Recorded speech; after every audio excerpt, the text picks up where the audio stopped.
जब भी जीवन में समस्याएं आए, धैर्य और साहस से उनका सामना करें। गरुड़ आए धरी तेज अपारा, मुक्त करी दीन है प्रभु बल सारा।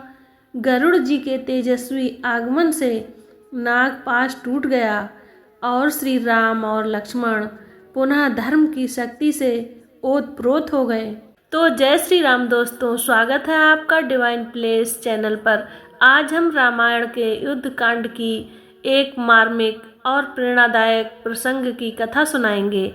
यह कथा है राम लक्ष्मण बंधन की, जिसमें रावण ने छल और मायावी शक्तियों का सहारा लिया। क्या सत्य और धर्म पर अधर्म विजय प्राप्त कर सकता है? यह जानने के लिए वीडियो को अंत तक जरूर देखें। तो प्यारे दोस्तों, आज की कथा में आप सुन रहे हैं राम लक्ष्मण बंधन में जब हर्षोन्मत्त वानरों का तुमुल नाद सुनकर रावण को आश्चर्य हुआ और आशंका ने उसे आ घेरा। उसने तत्काल मंत्रियों से कहा, वानर सेना में इतना उत्साह कैसे आ गया? मेघनाद ने तो राम और लक्ष्मण का वध कर दिया था। शीघ्र पता लगाकर बताओ, इसका क्या कारण है? कहीं भरत तो अयोध्या से विशाल सेना लेकर नहीं आ गया? आखिर ऐसी कौन सी बात हुई है जो वानर सेना राम की मृत्यु का दुख भी भूलकर गर्जना कर रही है?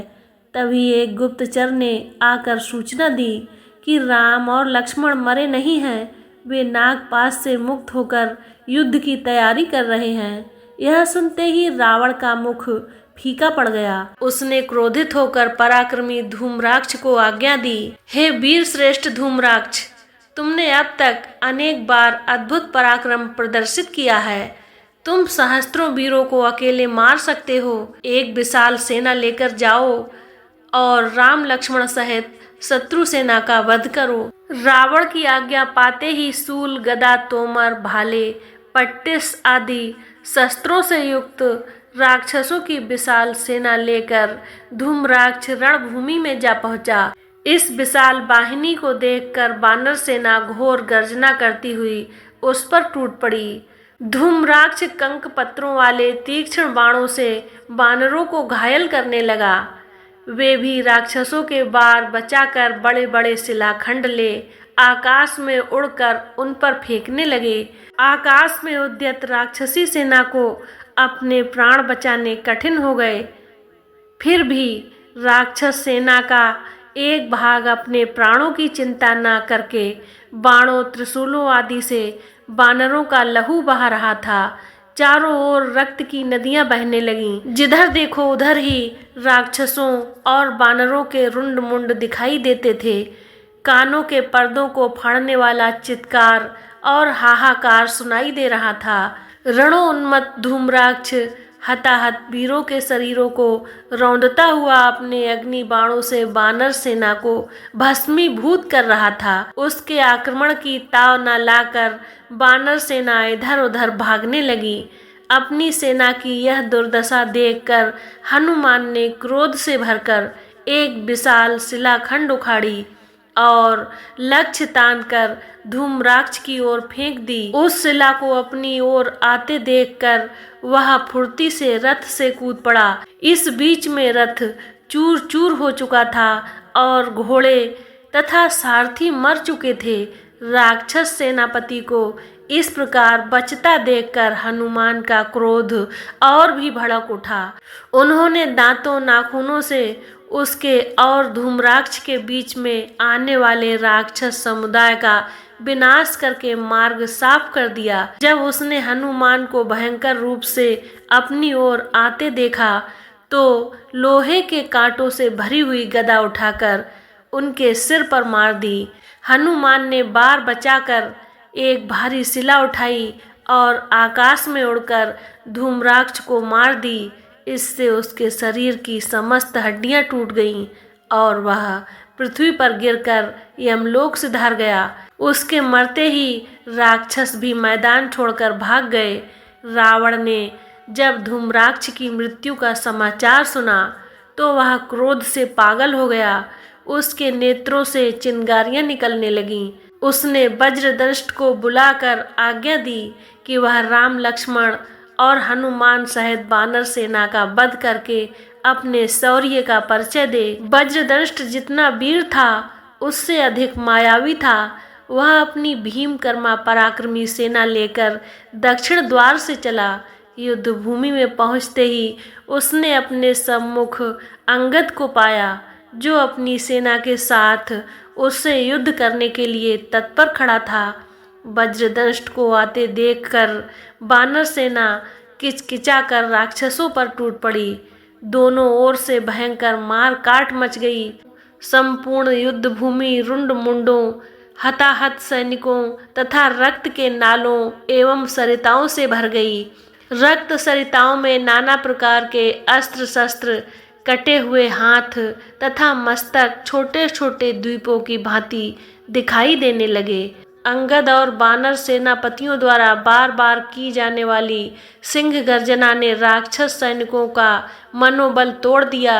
जब उन्हें अपने चारों ओर राक्षसों के कटे हुए अंग दिखाई देने लगे तो वह अपने प्राणों के मोह से रणभूमि से पलायन करने लगे। अपनी सेना को मरते कटते और कायरों की तरह भागते देखकर वज्रदंष्ट दुगने पराक्रम और क्रोध से युद्ध करने लगा। उसने तीक्ष्ण तरबाणों का प्रयोग करके वानरों को घायल करना आरंभ कर दिया।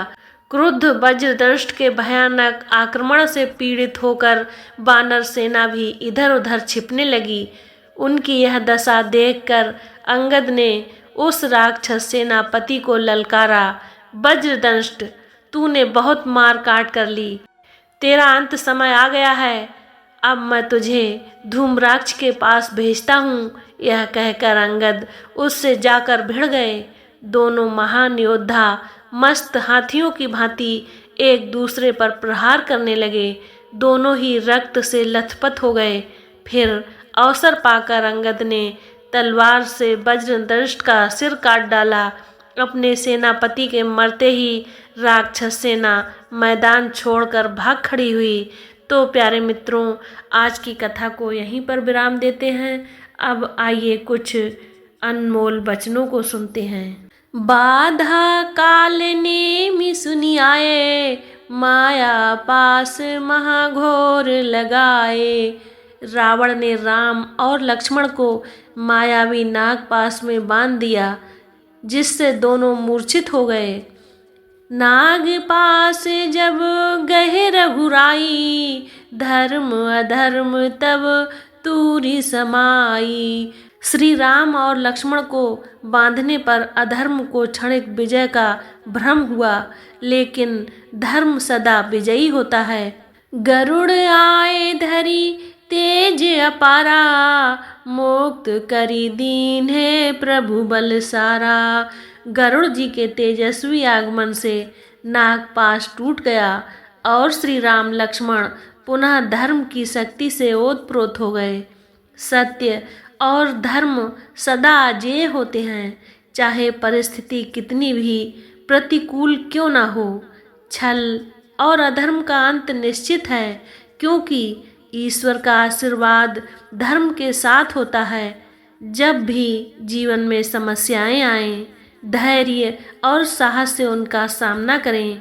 तो दोस्तों, यह कथा हमें सिखाती है कि सत्य और धर्म को कोई पराजित नहीं कर सकता, चाहे संकट कितना भी बड़ा क्यों ना हो। धैर्य और ईश्वर पर विश्वास हर बाधा को पार कर सकता है। अगर यह वीडियो आपको पसंद आई हो तो इसे लाइक करें, अपने दोस्तों और परिवार के साथ शेयर करें और हमारे चैनल डिवाइन प्लेस को सब्सक्राइब करना ना भूलें। अगली वीडियो में फिर मिलेंगे एक और प्रेरणादायक प्रसंग के साथ। तब तक के लिए जय श्री राम, जय हनुमान।